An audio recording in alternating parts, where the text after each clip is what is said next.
வணக்கம் குழந்தைகளை, மற்றும் ஒரு வீடியோவில் சந்திப்பதில் மகிழ்ச்சி அடைகிறேன். அழகு 2 நீர் கற்றல் நோக்கங்கள். இந்த பாடத்தை கற்றபின் மாணவர்கள் பெறும் திறன்கள் ஆவன. நீரின் தேவையை புரிந்து கொள்ளுதல், நீர் எதுக்கு தேவைன்னு தெரிஞ்சுக்கிறது. நீரின் முதன்மை ஆதாரங்களை பட்டியலிடுதல், நீர் நமக்கு எங்கெந்தெல்லாம் கிடைக்குதுன்னு தெரிஞ்சுக்கிறது. நீரை சிக்கனமாக பயன்படுத்தும் முறைகளை அறிதல், நீரை எப்படியெல்லாம் சிக்கனமாக பயன்படுத்தலாம்னு தெரிஞ்சுக்கிறது. நீர்நிலைகளின் பாதுகாப்பு முறைகளை பற்றி அறிதல், நீர்நிலைகளை எப்படி பாதுகாக்கலாம் அப்படின்னு தெரிஞ்சுக்கிறது. நீர் தேங்குவதால் ஏற்படும் விளைவுகளை அறிதல், நீர் தேங்குறதுனால என்னென்ன பிரச்சனைகள் வரும் அப்படின்னு தெரிஞ்சுக்கிறது. தண்ணீர் பாடல் நேரம். தாகமெடுத்த குருவி ஒன்று தண்ணீர் தேடி வந்ததாம். ஒரு குருவிக்கு தாகம் எடுக்குது, அதனால தண்ணீர் தேடி வந்துட்டு இருக்குதாம். ஆறு குளம் ஏரி எல்லாம் காய்ந்து போய் கிடந்ததாம். அதாவது ஆறு, அது பார்க்குற அந்த ரிவர் சொல்லுமே ஆறு, அப்புறம் குளம் ஏரியெல்லாம் அப்படி தண்ணி இல்லாமல் காஞ்சி போய் கிடந்ததாம்.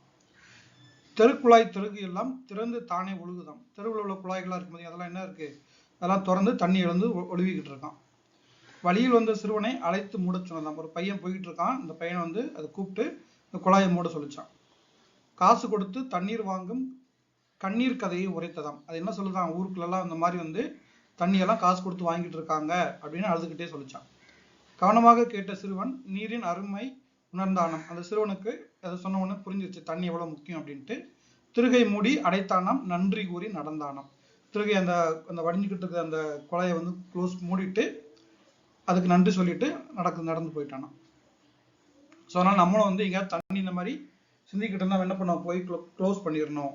க்ளோஸ் பண்ணி தண்ணியை நம்ம சேமிக்கணும். 1.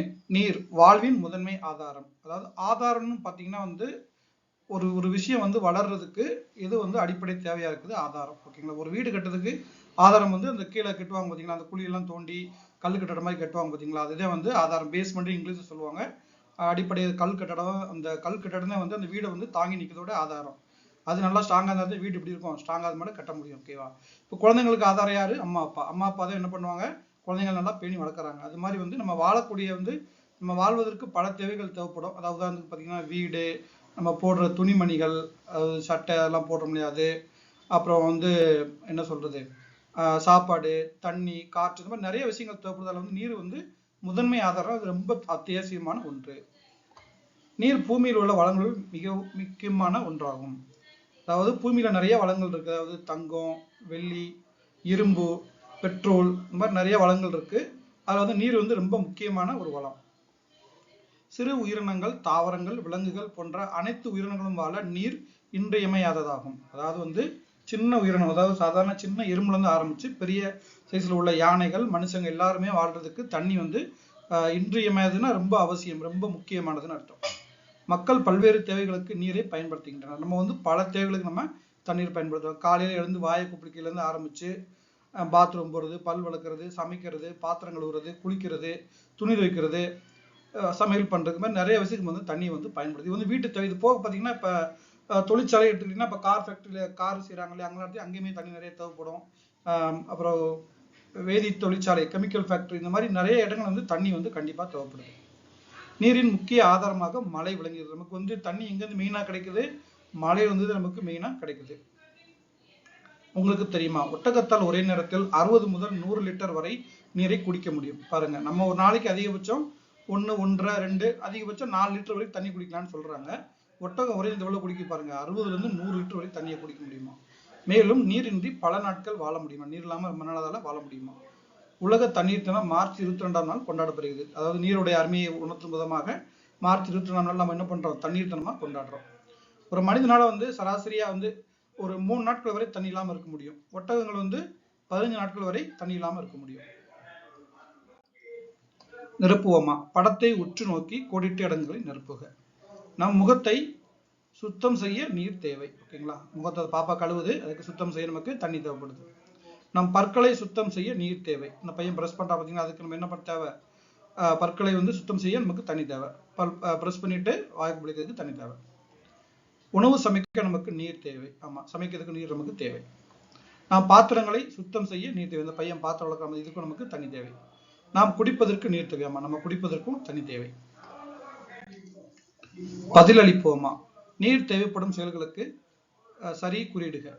விளையாடுவதற்கு தேவையில்லை, மரம் வளர்ப்பதற்கு தேவை, பாடுவதற்கு தேவையில்லை, படகை செலுத்தினா தண்ணி தான் படகு உள்ள போகும் தண்ணிக்குள்ள, அதனால தேவை. எழுதுவதற்கு தேவையில்லை. மாவு பிசைவதற்கு கண்டிப்பா தண்ணி வேணும், அப்போ மாவு வந்து பிசைய முடியும். மின்விசிறி சுற்றுவதற்கு தேவையில்லை. படங்களுக்கு வண்ணம் தீட்ட தேவையில்லை. துணி துவைக்கிறதுக்கு தேவை. நீரின்றி உங்களால் செய்யக்கூடிய ஏதேனும் 4 செயல்களை எழுதுக. உறங்குதல், நம்ம தூங்கும் பார்த்தீங்களா, அதுக்கு தண்ணி தேவையில்லை. பார்ப்பதற்கு தண்ணி தேவையில்லை. ஓடுவதற்கு தண்ணி தேவையில்லை. இது பாடுதல், பாட்டு படிப்பதற்கு, பாடல் பாடுவதற்கு தண்ணி தேவையில்லை. உரையாடுவோமா. இப்படத்தில் விலங்குகள் நீர்நிலையின் அருகில் காணப்படுகின்றன. அவை ஏன் அங்கு கூடி உள்ளன? இப்படத்தை பற்றி ஓரிரு வரிகள் எழுதுக. இது வந்து ஒரு காடு மாதிரி இருக்கு, ஓகேங்களா. ஏன்னா வந்து மனுஷர்கள் யாருமே இல்லை, மரங்கள் நிறைய இருக்கு. காட்டில் ஓடை பாய்கிறது, தண்ணி போது பார்த்தீங்களா, இது வந்து ஓடை, ஓகேங்களா. இதே பெரிய சைஸ்ல இருந்து அது வந்து நம்ம ஆறுன்னு சொல்லுவோம், இது வந்து ஓடை. அங்கு யானை இருக்கு, மான்கள், பன்றி குட்டிகள் ஓடையில் தண்ணீர் குடிக்கின்றன. இது எல்லாமே தண்ணீர் குடிக்குது, ஓகேங்களா. இதுதான் படத்தை பற்றி நம்ம எழுதக்கூடிய காட்சிகள். உங்களுக்கு வேணா நீங்க இன்னும் அதிகமாக எழுதிக்கலாம். என்ன எழுதிக்கலாம், இங்கே நிறைய காளான்கள் முளைத்திருக்குன்னு எழுதலாம். அப்புறம் இங்கே ஒரு வரிக்கு வருது நின்றுக்கிட்டு இருக்குன்னு எழுதலாம். அப்புறம் மரங்களில் வந்து அணில்கள் இருக்குன்னு போடலாம். வானத்தில் நிறைய பறவைகள் பறக்குன்னு போடலாம், ஓகேங்களா. உங்கள் ஆசிரியர்களிடம் கேட்க. காட்டு விலங்குகள் மனிதனின் வாழ்விடத்திற்குள் நுழைவது ஏன்? அதாவது சில செய்தித்தாளெல்லாம் பார்த்தீங்கன்னா போட்டிருப்பாங்க, இந்த மாதிரி வந்து யானைகள் வந்து வீட்டுக்குள்ளே புகுந்துருச்சு, சிங்கம் புலி வந்து புகுந்துருச்சு, மனுஷங்களை வந்து இது பண்ணிருச்சு, காயப்பட்டுச்சுன்னு போட்டிருப்பாங்க. அது ஏன் வந்து நம்ம இடத்துக்குள்ள வருது அப்படின்னா, காடுகள் வந்து அதுகளுக்கு தாகம் எடுக்கும்போது தண்ணீர் வந்து கிடைக்கல அப்படின்னா என்ன பண்ணோம்னா, தண்ணியை தேடி வரும்போது என்ன, காட்டை விட்டு வெளியே வந்து பக்கத்தில் உள்ள ஊர்களுக்குள்ள வந்துடுது. காட்டில் வாழும் விலங்குகளுக்கும் நீர் தேவை. ஆமா, அதுவுமே வந்து முதலே பார்த்தோம் இல்லையா, சின்ன விலங்குகள், சின்ன உயிரினங்கள் வந்து ஆரம்பிச்சு தாவரங்கள், விலங்குகள், மனிதன் எல்லாத்துக்குமே தண்ணி தேவைன்னு பார்த்தோம். ஸோ காட்டில் வாழக்கூடிய விலங்குகளுக்கும் நமக்கு தண்ணி தேவை. எனவேதான் அவை காட்டில் உள்ள நீர்நிலைகளை தேடி வருகின்றன. அதனால என்ன பண்ணுவோம், தண்ணி இருக்கும்போது இந்த மாதிரி வந்து குளங்கள் உள்ள இல்ல ஆறுகளை நோக்கி வரும், தண்ணி குடிக்கிறதுக்கு வரும். நம்மை போலவே விலங்குகளுக்கும் தாகம் ஏற்படும் போது நீரை பருகின்றன. அதுவும் என்ன பண்ணும், தாகம் எடுக்கும்போது நீரை பருகும். குடிநீர். இப்போ குடிநீர் என்னன்னு பார்ப்போம். பருக உந்த நீரையே குடிநீர் என்கிறோம். எதெல்லாம் நம்மளால குடிக்க முடியுமோ அதெல்லாம் வந்து குடிநீர் சொல்றோம். இந்த நீரை பருகவும் உணவு தயாரிக்கும் சிறந்தது. இந்த நீர் தான் வந்து குடிநீர் தான் வந்து எனது குடிப்பதற்கும் சமையல் பண்ணுவதற்கும் சிறந்தது. குடிநீரானது நச்சுத்தன்மை உள்ள வேதிப்பொருட்கள் இல்லாமல் இருக்க வேண்டும். அந்த தண்ணியில வந்து எந்த ஒரு வேதிப்பொருளும், அதாவது விஷத்தன்மை வாய்ந்த, நச்சுத்தன்மை வாய்ந்த வேதிப்பொருள் இல்லாமல் இருக்கணும். அதை குடிச்சுட்டு நம்ம வந்து இறந்துடக்கூடாது, சரியா. ஸோ அந்த மாதிரி வந்து இருந்ததுன்னா நம்ம அதை குடிக்கக்கூடாது. அதான் நச்சுத்தன்மை உள்ள வேதிப்பொருட்கள் இல்லாமல் இருக்கணும்னு சொல்றாங்க. தெளிவாக இருக்கணும், தண்ணி பார்க்க சுத்தமா இருக்கணும், நல்லா தெளிவா இருக்கணும், களங்களில் மண்டி இல்லாம தெளிவா இருக்கணும். மனம் சுவையின்றி இருக்க வேண்டும். அதுல ஒரு மனமோ சுவையோ இருக்கக்கூடாது, அதான் சுத்தமான தண்ணி. நோய்க்கு காரணமான பாக்டீரியாக்கள் இல்லாமல் இருக்க வேண்டும். அதுல வந்து கிருமிகள் எதுவும் இல்லாமல் இருக்கணும். இந்த மாதிரி உள்ள தண்ணியை தான் குடிநீர் நம்ம சொல்றோம். குடிநீரின் பல்வேறு ஆதாரங்கள். அதாவது குடிநீர் வந்து இங்க இருந்தெல்லாம் நமக்கு கிடைக்குது, அது வந்து ஆதாரம் சொல்றது வந்து மலை. ஃபர்ஸ்ட் மலையில இருந்து கிடைக்குது, கிணறுகள் இருந்து கிடைக்குது, ஆறுன்னு தெரியும் உங்களுக்கு, தண்ணி ஓடும் பார்த்தீங்கன்னா அது ஆறு. அப்புறம் ஏரி வந்து கடல் மாதிரி பெருசா இருக்கும், ஆனா அந்த அடுத்த முனை வந்து தெரியும், அது வந்து ஏரி. மற்றும் ஓடை, அந்த காட்டுல ஓடை போச்சுன்னு பார்த்தோம் இல்லையா, அந்த மாதிரி சின்ன சைஸ்ல ஓடுறத வந்து ஓடைன்னு நம்ம சொல்றோம். போன்ற பல்வேறு இயற்கை மூலங்களிலிருந்து நீர் கிடைக்கிறது. இந்த மாதிரி பல மூலங்களிலிருந்து நமக்கு வந்து நீர் கிடைக்குது. போக எங்கிருந்து கிடைக்குது வந்து பார்த்தீங்கன்னா வந்து நம்ம அருவிகள் சொல்லலாம், அருவி அந்த மாதிரி சொல்லலாம், ஓகேங்களா. இவை அனைத்தும் பருக தகுந்ததாக இருப்பதில்லை. இது எல்லாமே நம்ம குடிக்கிற மாதிரி இருப்பதில்லை. பொதுவாக இவற்றை கொதிக்க வைத்து அதில் உள்ள கிருமிகளை நீக்குவதால் மட்டுமே அது பருக தகுந்த நீராகிறது, ஓகேங்களா. பொதுவாக என்ன சொல்றாங்கன்னா வந்து நமக்கு தண்ணி பார்க்க தெளிவாக இருந்தால் கூட அதில் கிருமிகள் இருக்க வாய்ப்பு இருக்கு. அதனால தான் தண்ணி என்ன சொல்றாங்க, பொதுவாக கொதிக்க வைத்து கிருமிகளை நீக்கியதை குடிக்க சொல்றாங்க. மாற்றி அமைப்போமா. மாறி உள்ள எழுத்துக்களை முறைப்படுத்தி பல்வேறு நீர் ஆதாரங்களை கண்டறிந்து எழுதுக. இந்த மாதிரி கொடுத்துருக்காங்க, இதை மாற்றி அமைத்த மழைன்னு கிடைக்கும். இதே மாதிரி இது வந்து ஏரி, இது ஓடை, இது குளம், இது கிணறு, இது கடல், இது பெருங்கடல், ஓகேங்களா. கலந்துரையாடுவோமா. பின்வரும் படங்களை உற்று நோக்கி அவற்றுள் எந்த நீர் பருக உகந்தது என்பதை சரி குறியிட்டு அதை பற்றி நண்பர்களுடன் கலந்துரையாடு. இது வந்து குடிக்கலாம் நான் போட்டிருக்கேன். ஏன்னு பார்த்தீங்கன்னா, நான் சின்ன வயசுல இருக்கும்போது எங்கள் வீடு பக்கத்தில் இந்த மாதிரி ஒரு குழாய் இருக்கும், அதை பிடிச்சனால நம்ம தண்ணி வந்து குடிப்போம். தண்ணியை கொதிக்கிறாங்க, அதனால குடிக்கலாம். இது கண்டிப்பாக குடிக்க வாய்ப்பில்லை, சகதி மாதிரி இருக்கு, சாணி தண்ணி மாதிரி இருக்குது, நம்ம குடிக்க முடியாது, அதனால தப்பு போட்டிருக்கேன். இது கிளியரான தண்ணியாக இருக்குது, அதனால வந்து சரி.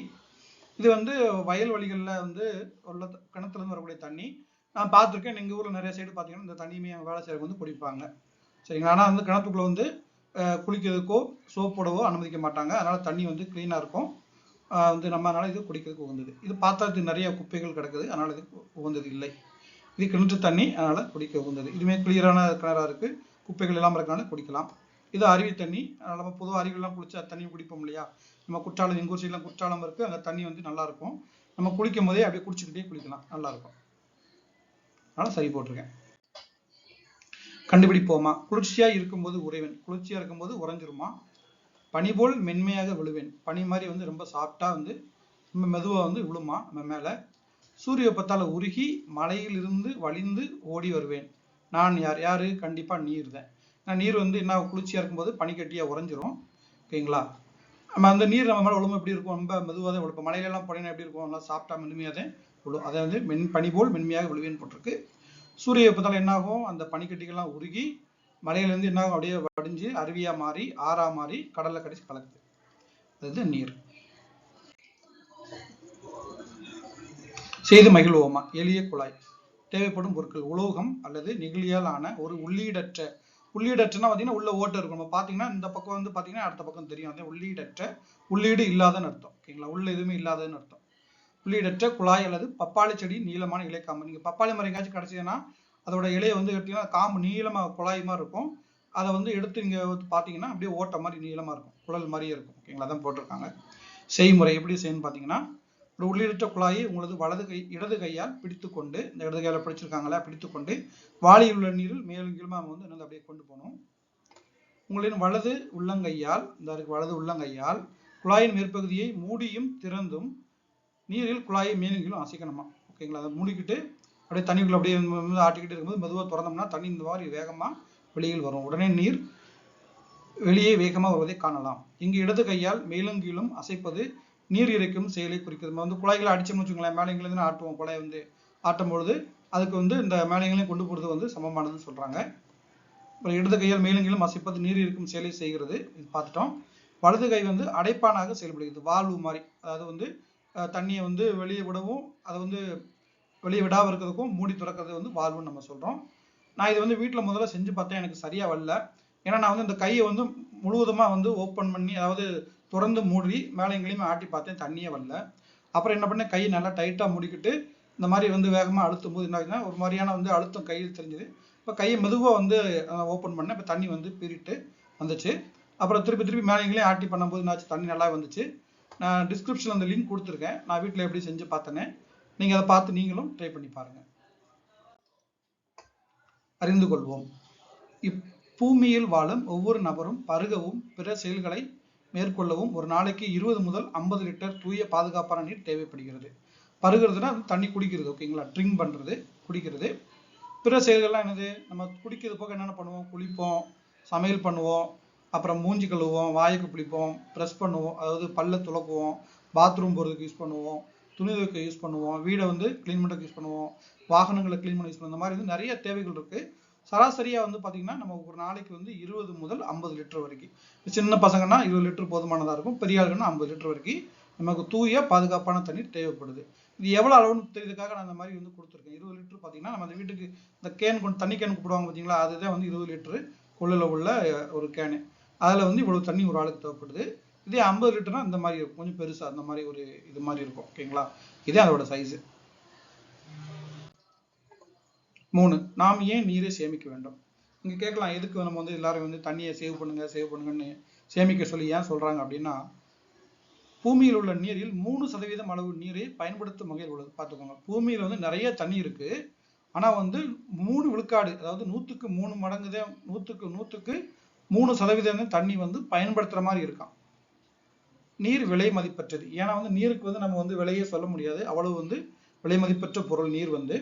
ஆதலால் அதனை வீணாக்காமல் சிக்கனமாக பயன்படுத்த வேண்டும். அதாவது நம்ம யூஸ் பண்ணக்கூடிய அளவு, நமக்கு பயனுள்ள உள்ள அளவே வந்து 3% இருக்கு. அதனால் நம்ம வந்து நீரை வந்து சிக்கனமாக பயன்படுத்தி அதை சேமிக்கணும். நீரை சிக்கனமாக பயன்படுத்தும் வழிமுறைகள் எப்படியெல்லாம் சேமிக்கலாம்னு பார்க்கலாம். வாளியில் நீர் நிரம்பி வழிவதை தவிர்க்கணும். இப்போ வாளியில் தண்ணி பிடிக்கிறீங்கன்னா அது ஃபுல்லாக நிறைஞ்சு வடிஞ்சதுக்கப்புறம் நம்ம வந்து குழாயை வந்து மூடக்கூடாது.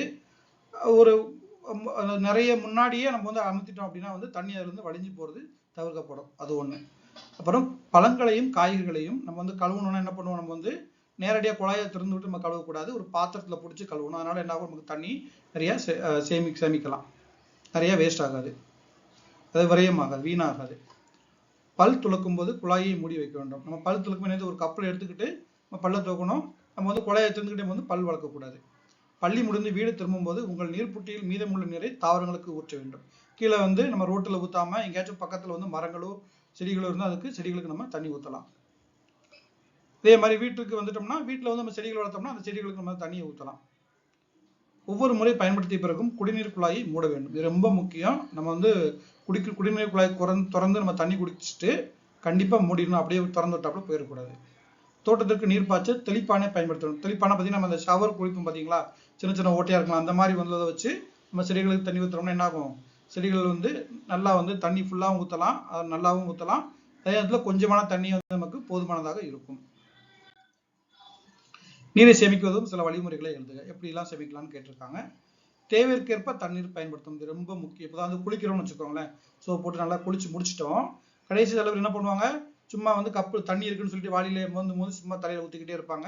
அந்த மாதிரி நம்ம ஊற்றக்கூடாது. நம்ம தேவைக்கு தக்கனதை நம்ம தண்ணியை யூஸ் பண்ணணும். தண்ணீர் குழாய் இறுக்கமாக மூடவும் ரொம்ப முக்கியம். சில நேரங்களில் பார்த்தீங்கன்னா வந்து குழாயெல்லாம் சுட்டா வடிஞ்சுக்கிட்டே இருக்கும். ஸோ நம்ம வந்து குழாயை வந்து நல்லா வந்து மூடணும். இந்த மாதிரி பண்ணோம்னா தண்ணி வேஸ்ட் ஆகாம தண்ணி இதெல்லாம் வந்து இது மூலம் நம்ம தண்ணியை சேமிக்கலாம். வீணாவதை தவிர்த்து சேமிக்கலாம். முயற்சிப்போமா. பின்வரும் வினாக்களுக்கு சரி கூறிடுக. உங்கள் பதில் கொடுக்கப்பட்டுள்ள படங்களில் இருந்து மாறுபட்டால் அருகில் உள்ள கட்டத்தில் அதன் பெயரை எழுதுக. ஓகேங்களா, அதாவது இந்த கட்டம் இருக்கு இல்லையா, நீங்க இதுல எது யூஸ் பண்றீங்களோ இது இருந்துச்சுன்னா அதுக்கு வந்து சரி போட சொல்றாங்க, இல்லைன்னா அது என்னன்னு நம்மளால சொல்ல சொல்றாங்க. உதாரணத்துக்கு நீர் இருந்த பின்வருவற்றில் எதை பயன்படுத்திக்கலாம். எங்க வீட்டில் மெயினாக பார்த்தீங்கன்னா என்ன பண்ணுவோம், நாங்கள் வாட்டர் கேன் யூஸ் பண்ணுவோம். வாட்டர் கேனில் பிடிச்சி வச்சுட்டு குடிப்போம். சில நேரங்களில் டம்ளர் நாங்கள் யூஸ் பண்ணுவோம். அதனால நான் வாட்டர் கேன் செலக்ட் பண்ணியிருக்கேன். உங்கள் வீட்டில் எந்த பாத்திரத்தில் குடிநீர் சேமித்து வைக்கப்படுகிறது. எங்கள் வீட்டில் பார்த்தீங்கன்னா நம்ம ஆரோ வாட்டர் யூஸ் பண்ணுறோம். அதனால நாங்கள் ஆரோ தண்ணீர் தொட்டி நான் போட்டிருக்கேன். உங்களுக்கு குடிநீர் எங்கேருந்து கிடைக்கிறது. எங்களுக்கு பார்த்தீங்கன்னா வந்து நிலத்தடி நீர் போர்வெல் இருக்கு, அதில் வந்து நாங்கள் வந்து தண்ணி யூஸ் பண்ணோம். நிலத்தடி நீர் நான் போட்டிருக்கேன். நீங்க எதில் குடிக்கிறீங்கன்னு நீங்க கமெண்ட்ஸ்ல சொல்லுங்க. புள்ளிகளை இணைத்து படத்திற்கு வண்ணம் தீட்டி வாக்கியத்தை முழுமைப்படுத்துக. இந்த மாதிரி நான் வந்து புள்ளிகளை இணைச்சிட்டேன். இது ஒரு பன்னிக்குட்டி, ஓகேங்களா, மேகத்துல இருந்து தண்ணியா உழுத மாதிரி காமிச்சிருக்காங்க. உங்களுக்கு தெரியுமா பழங்காலத்தில் மக்கள் நீரை எவ்வாறு சேமித்தனர். பழங்காலத்தில்னா வந்து அந்த காலத்துல, அதாவது நம்ம அப்பா அம்மா சின்ன பிள்ளைங்களா இருக்கும்போது அப்போ வந்து எப்படி சேமிச்சிருப்பாங்கன்னு கேட்டிருக்காங்க. பழங்காலத்தில் மக்கள் ஏரி, கிணறு, நீர் தொட்டிகள், குளம், நீர்த்தேக்கம், அணை போன்றவற்றில் நீரை சேமித்தனர். ஓகேங்களா, அவங்களும் இப்போ இருக்கிற விஷயங்களை வச்சுதான் வந்து இன்னும் சொல்ல போனால் இது வந்து முன்னாடி இருந்துச்சு. நம்ம தான் அதை தான் வந்து பயன்படுத்தி தண்ணியை நம்மளும் அதே மாதிரி தான் வந்து என்ன பண்ணிக்கிட்டு இருக்கோம், சேமிச்சுக்கிட்டு இருக்கோம். அதே மாதிரி ஏரி, கிணறு, நீர் தொட்டிகள், குளம், நீர்த்தேக்க, அணை இதை வச்சு தான் நம்ம தண்ணியை சேகரிக்கிறோம். ஓகேங்களா, அது அந்த காலத்து மக்கள் பயன்படுத்துறதை நம்மளும் இப்போ பயன்படுத்திட்டு வரோம். ஒவ்வொரு துளி நீரையும் சேமிக்க வேண்டும். என்னன்னா துளி துளியா உழுதுல, அதனால ஒவ்வொரு துளி நீரையும் சேமிக்க வேண்டும். ஓகே, உதாரணத்துக்கு உங்களுக்கு போட்டிருக்கேன். சில பேர் குழப்பங்கள் வரும், பார்த்துருக்க மாட்டீங்க, அதனால போட்டிருக்கேன். ஏரின்னு பார்த்தீங்கன்னா எப்படி இருக்கும்னா வந்து கிட்டத்தட்ட கடல் மாதிரி நல்லா பெருசாக இருக்கும் பார்க்கறதுக்கு. ரொம்ப தூரத்துக்கு தண்ணி இருக்கும், ஆனால் அடுத்த முனை வந்து நமக்கு தெரியும். அதை நம்ம ஏரின்னு சொல்கிறோம். இது நீர் தொட்டின்னு நான் போட்டிருக்கேன். அதாவது அந்த காலத்தில் வந்து நம்ம தெப்பம்னு சொன்ன கோயில்களை பண்ணி அந்த மாதிரி இங்கே பார்க்கலாம். அப்புறம் பெரிய பெரிய கோட்டைகள் அந்த மாதிரி அமைப்பு இருக்கும். அதாவது இந்த மாதிரி கல் கட்டடம் மாதிரி இருக்கும், படிகள்லாம் இருக்கும். உள்ள வந்து மழை பெஞ்சா தண்ணி என்ன ஆகும், இங்கே வந்து அந்த சுற்றி உள்ள இடத்துல இருந்து வரக்கூடிய தண்ணியை வந்து இதில் சேகரிக்க மாதிரி வச்சிருப்பாங்க. நேரடியாகவும் தண்ணியில் விழும். சரிங்களா, இதை வந்து நீர் தொட்டி நம்ம சொல்கிறோம். இது குளம், ஏரி மாதிரி தான் இருக்கு பார்க்க, ஆனால் வந்து அளவில் வந்து ரொம்ப சிறுசாக இருக்குது. அதனால வந்து இதை நம்ம குளம்னு சொல்கிறோம். இது அணை. இந்த இருக்கு பார்த்தீங்களா, இதுதான் அணை. இது அணை. இங்கே வந்து இது வந்து நீர் இங்கே தேங்கி இருக்குது. இதை வந்து நீர் தேக்கம்னு சொல்கிறோம். அதை இங்கே நான் காமிச்சிருக்கேன், நீர் தேக்கம்னு போட்டிருக்கேன். ஓகேங்களா, இங்கிலீஷ் வந்து ரிசர்வாயர் அப்படின்னு சொல்லுவோம். இதை வந்து டேம்னு சொல்லுவோம். இது வந்து ஏரி வந்து லேக் அப்படின்னு சொல்லுவோம் இங்கிலீஷில். இது கிணறு. ஓகேங்களா, இது வந்து விவசாயத்துக்கு பயன்படக்கூடிய கிணறு, பெருசாக இருக்குது. இதுக்குள்ளே தண்ணி இருக்கும். நன்றி. மற்றொரு வீடியோவில் சந்திப்போம்.